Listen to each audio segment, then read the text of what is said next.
Hi guys! Magmukbang tayo ng bayabas. Tagal-tagal ko na dito sa Oman. Ngayon ko lang naisipan na bumili ng bayabas. Binili ko to sa Sultan. At ito ay galing ng Egypt.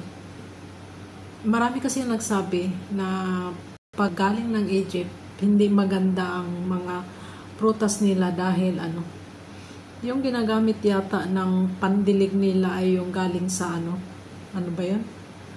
Yung basta hindi ko nabanggitin. Ito, tikman natin kung anong lasa. Masarap siguro ito, may asin.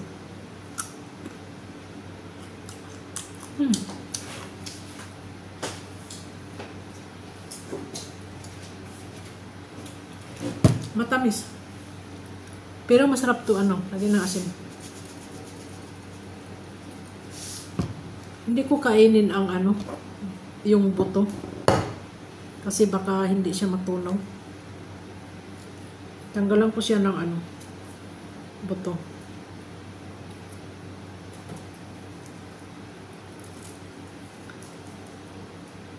At least parang na-miss ko kumain ng bayabas. Kaya nung nag-grocery kami kanina, bumili ako.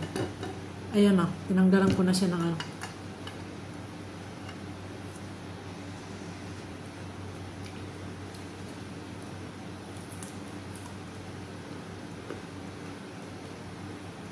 masarap pag may asin.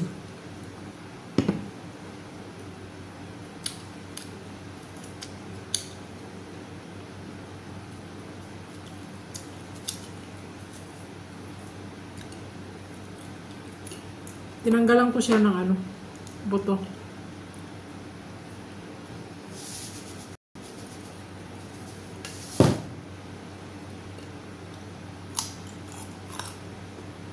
Ito ang gusto ko ng ganito, yung crunchy siya. Ayoko nung yung masyadong malambot.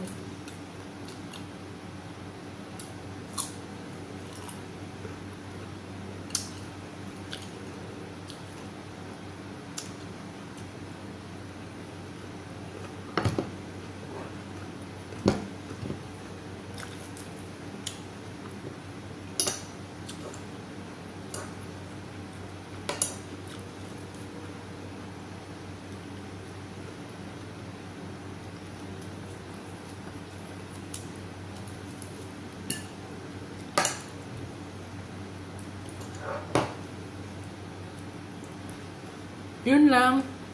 Thank you for watching.